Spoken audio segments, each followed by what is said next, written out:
Hello साथीहरु नमस्ते, welcome to my channel anthropology in Nepali. आज म यहाँहरु समक्ष एमए सेकेन्ड सेमिस्टरमा रिसर्च सब्जेक्ट अन्तर्गत पढ्नुपर्ने एउटा सानो सामग्री लिएर उपस्थित भएकी छु। आशा छ यहाँहरुको लागि उपयोगी हुनेछ र अब म ढिला नगरी विषयवस्तुतर्फ प्रवेश गर्दैछु।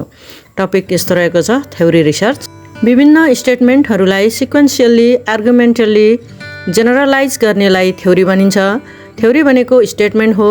हरेक थ्योरीमा विभिन्न स्टेटमेन्टहरू हुन्छन् अनि हरेक स्टेटमेन्टमा एउटा आर्गुमेन्ट हुन्छ। एम्पेरिकल्ली त्यसको स्टडी गरिएको हुन्छ, त्यसको एक्सपेरिमेन्ट अनि डिटेल स्टडी गरिएको हुन्छ। त्यसबाट निकालेको निचोड नै थ्योरी हो। थ्योरीभित्र सिक्वेन्शियली, आर्गुमेन्ट, रेसनालिटी र डाटाहरू हुन्छन्। रिसर्च भनेको थ्योरीको आधारमा गरिने अर्को इन्भेस्टिगेसन हो। रिसर्च दुई प्रकारका हुन्छन्। एउटा अर्काले इस्टाब्लिस गरेको थ्योरीको आधारमा गरिने इन्भेस्टिगेसन नै रिसर्च हो भने अर्को थ्योरीलाई प्रभाव पार्ने रिसर्च हुन्छ। दोस्रो प्रकारको रिसर्च कुनै पनि थ्योरीमा आधारित हुँदैन, जस्तै इन्डक्सन, डिडक्सन, अब्डक्सन एसेक्ट्रा। उदाहरणका लागि न्युटनको ग्रेभिटेसन थ्योरी निस्किनु अघि त्यस सम्बन्धी कुनै अर्को थ्योरी थिएन। रिसर्चले इन्भेस्टिगेसन अथवा नलेज प्रोडक्सनको काम गर्छ। रिसर्च र थ्योरी बीचमा कन्टेम्पोरेरी रिलेसन छ, जसको आधारबाट थ्योरी पनि बनाउन सकिन्छ र रिसर्च पनि गर्न सकिन्छ। अर्को सब टपिक रहेको छ मिनिङ अफ मेथोडोलोजी। मेथोडोलोजी भनेको थ्योरी अफ मेथड र मेथोडोलोजी हो।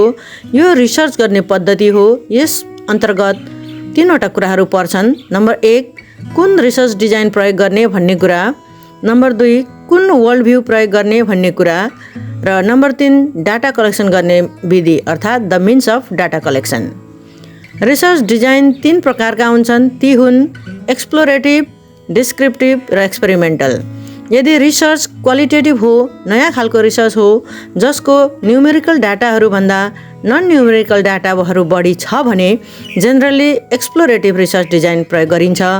क्वालिटेटिभ रिसर्चलाई डिस्कभरी गर्ने कार्यमा प्रयोग गरिन्छ भन्न सकिन्छ, किनकि यसले अलरेडी भएको त्यहाँभित्रको फ्याक्टलाई निकाल्ने कार्य गर्दछ, स्याडोमा परेका कुराहरूलाई निकाल्ने कार्य गर्दछ।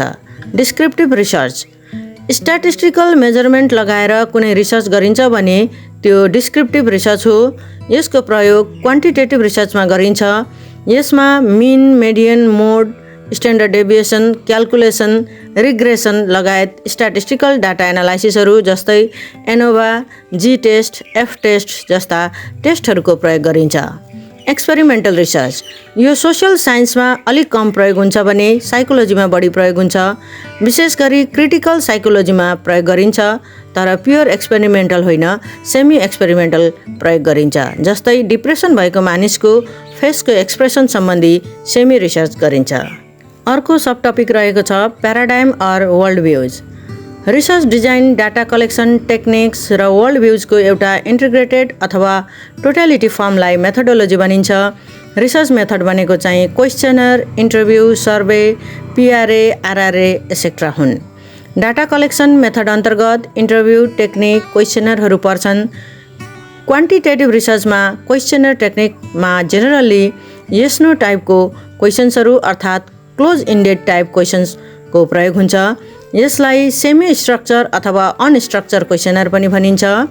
Tools in data collection interview, questionnaire, observation, case study, life history, FGD अर्थात् फोकस ग्रुप डिस्कसन, की इन्फर्मेन्ट्स एसेक्ट्रा डाटा कलेक्सनका टुल्सहरू हुन्। सबैभन्दा गाह्रो फिलोसोफिकल फाउन्डेसन भएको च्याप्टर वर्ल्ड भ्यू अर्थात् प्याराडाइम हो। यस अन्तर्गत एपिस्टोमोलोजी, ओन्टोलोजी, एक्जियोलोजी एन्ड लजिक आदि पर्दछन्। एउटा रिसर्चरले मेरो रिसर्चको फाइन्डिङको रियालिटी रेस्पोन्डेन्ट मात्रै हो भन्नुहुन्छ भने त्यो पोजिटिभिजम हुन्छ। होइन, म त्यो रेस्पोन्डेन्टलाई मात्रै मान्दिनँ, व्याख्या विश्लेषण आफ्नै हिसाबले गर्छु भनिन्छ भने त्यो कन्स्ट्रक्टिभिजम हो। रिसर्चको लागि टपिक छानेपछि कुन थ्योरीले हेर्ने हो भन्ने कुरा अत्यन्त महत्त्वपूर्ण हुन्छ।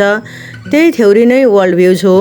प्याराडाइममा धेरै प्रचलित model post positivism, social constructivism, pragmatism, post modern perspective, feminist critical theory र क्वियर थ्योरी, डिसेबिलिटी थ्योरी आदि हुन्।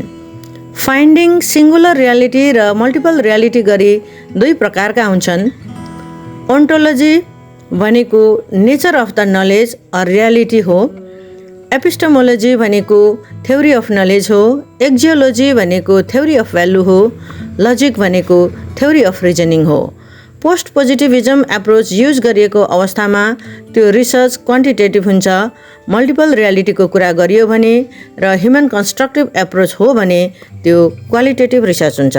हस् त साथीहरू, आजलाई यति नै। आजको भिडियो यहाँहरूलाई कस्तो लाग्यो लाइक कमेन्ट सेयर गर्न नबिर्सिनु होला र मैले नयाँ भिडियो राखेका जानकारी पाउनको लागि मेरो च्यानललाई सब्सक्राइब गरेर छेउमा राखेको बेल आइकन थिचिदिनु होला।